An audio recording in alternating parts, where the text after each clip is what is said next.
this. Okay, so is that argument okay? Like stable? Okay, here's yes. Not so, sort of, for me. So I guess the assumption here is that you've got distributed LLMs, but there's going to be an assumption here, well, there's two assumptions in there, that there's only going to be corporate LLMs that are problematic, right? If we're talking about, No. you were saying that LLMs may be... No, the individual ones can get problematic, but then you get localized pop. And so you can not only swarm any large language model, you can swarm any individual pathological thing. That implies, so that maintain communication between the distributed LLMs, they need to be able to communicate through the people that are connected to the LLMs. Through the So you can swarm any cyborg of the two. Okay, all right, let's keep going with that. Okay. Second argument. Okay, so that's one. And this is another company I'm working with, Alter. Okay, so people treat intelligence as if it somehow swings free of all the truths and facts and the laws of nature. Like, when we have super intelligence, we'll be able to teleport. Like, that really matters to me. If you take a careful look at the overwhelming amount of empirical data we have for the only beings we have clear, undeniable evidence that have artificial general intelligence, namely us, this is a rigorous, replicated, powerful result. Intelligence is only weakly predictive of rationality. Now, rationality here doesn't mean being logical. Computers were more logical than us decades ago. If that's what you mean by rationality, then computers are rational. If you think your computer's rational, you're in trouble. The primary feature of rationality is not logicality. The primary feature of rationality is a systematic and reliable ability to address self-deception. So think about what I said about relevance realization. Makes you focus on this rather than that. That's how you're intelligent. That is also how you are prone to self-deception. Do you see the two? So, and you don't want to shut this off. Oh, well, I'll shut off the intelligence. So that's the solution. Then you're dead. So what you have to do is you have to figure out how, without shutting this completely off, how can I intervene in it so I can overcome the self-deception? That's why intelligence is only weakly predictive of rationality. A better way of thinking about what rationality is think about one in the legal domain. So step out of computation for a minute. Think about the legal domain. You talk about being a reasonable person. There's no reasonable people in the legal domain. Sorry. I don't agree with you, because that would be a performative contradiction in you uttering it. But anyways, I left. So what in the legal domain, what does it mean? It's meant that you can be held liable even if you didn't do anything because you omitted to do something you are supposed to have done. So that's criminal negligence. Like, there's a little girl down there. Well, I didn't push her in. Well, you let her down. Yeah. Well, I didn't do anything. We don't go, oh, yeah, right. So it's criminal. So reasonable doesn't mean you run an argument. In fact, another well-established empirical fact, teachers of moral philosophy who can run moral arguments and explain moral frameworks are not more ethical than the norm. That doesn't predict being a more ethical person. So when we're talking about reasonable, we mean all the non-propositional. We mean, do you zero in on what's relevant? Do you care about it in the right way? Do you assume the right role? Do you take on the right responsibilities? Okay. So combine that with overcoming self-deception. That's what I mean when I'm talking about rational. Is that okay? So intelligence is only weakly predictive of rational. So these machines, we can think about what this means. And this is like direct implication. We can make them more and more intelligent without making them more and more rational. That's why you have met highly intelligent people that are highly irrational. There's no contradiction there. Next, okay. I'm not going to review my whole argument for why there are multiple kinds of knowing. I'm just going to take it that you trust that.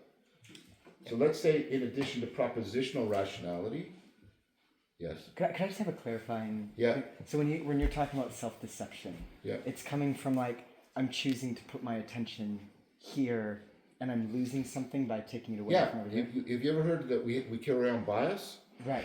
So what's the confirmation bias? The confirmation bias is you find your attention is biased to find the confirming evidence salient. Right. That's it. And is that how, like, I remember you talking about your concept of evil was doing a lesser good? Yes. And is that sort of how that happens? Yeah, that's what I mean. Where I think you could eradicate evil, although you can't really eradicate evil, but like we could move closer towards eradicating evil if we could love wisely. Because if we loved wisely, we would care about things properly in a proportionate manner, and we would never prefer, inappropriately, a lesser good over a greater good. And I think that's what figures like the Buddha and Jesus are supposed to represent to us. Is that okay? Yeah. Yeah. Perfect. Okay, so there's non-propositional kinds of rationality. Procedural, perspectival, and participatory. And then, so there's a rationality for each one of them, overcoming of self-deception. Yeah. But we know being reasonable means binding them all together. So I have to overcome self-deception in each, and being reasonable means I have to bind them all together properly. That's I would argue, I could go into greater lengths about that. That's the core cognitive dimension of wisdom. Can you say that again? To say that word again. So well, let's do it. You've all seen the binding of wisdom and virtue, right? You all see the virtues are all interconnected. You keep saying that, and the virtues all seem to be ways of being wise. Yes. Yes. So what is it to have a virtue? Say honesty. I have to have certain beliefs. Yes, but is that enough? Of course not. Right? I have to have certain skills to be honest. Yeah. Yeah. But is that enough? No. I have to be able to take the right perspective on things too, don't I? And I also have to do the right participatory knowing. I have to assume the right role, shape my agency in the correct way, yes? And those have to all be aligned and coordinated together. Wisdom is about overcoming self-deception in each one of those and then binding them all together as reasonably as possible. So you're regularly and reliably producing virtue. I'm not saying that's all of what wisdom is. Did you hear what I said? I said that's the cognitive core of wisdom. Oh, I thought you were raising your hand, sorry. Okay, so you understand that intelligence is only weakly predictive of rationality. And by a similar kind of argument, how predictive of wisdom do you think rationality is, especially just propositional rationality? Weakly. So, next thing. Whose data do the machines train on? All of our Ours. projections. Why does that work? Well, we're naturally intelligent. That's the gift of evolution. As long as you're not exposed to trauma, your general intelligence will express itself. As long as you're not exposed to trauma and socialized. Okay? You are not naturally rational. Neither am I. And you're not naturally wise. Neither am I. None of the people running these companies and selecting the data sets are good candidates for wisdom or even that broader sense of rationality. And they know it. Sam Altman has been reaching out to people that I talk to, and then they were talking to me because he's trying to find the data sets that he can train the machines on to make them more rational. He knows this. He doesn't care that it's going to fuck you up if he does it, but he knows this, and he knows there's a problem. Because how large of a data set do you need to train these machines? Huge. Right. So, if we want these machines to not be just super intelligent, but and I don't make, this is where I talk about not making predictions, but offering thresholds. If we want to make them more rational and make them virtuous and capable of being more wise and virtuous, we need to provide them with the data sets of rationality, the way I'm talking about it, and wisdom.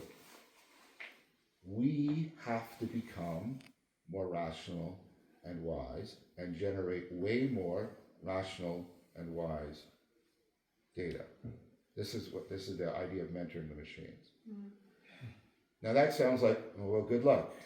And it is. And I'm like, you understand, I don't have any teleology about this. I'm not saying that this is inevitable. This is just something we can do. It's at least a possibility. So I'm working with a company called Alter, and we're slowly trying to build all these philosophical practices, eventually including into an app.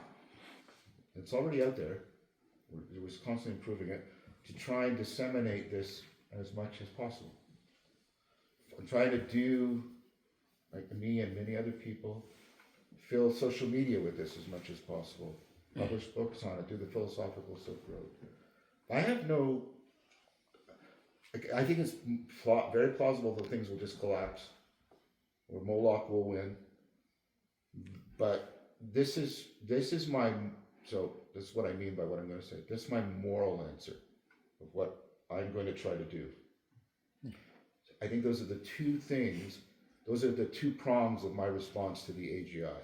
The earlier one that I talked about, and then the other one about what we need to do is we need to mentor these machines, and the way we need to do that is we need to cultivate, it becomes, look, it's doubly urgent. We need more wisdom to use this technology, and we have to become wiser in order that the machines are properly mentored.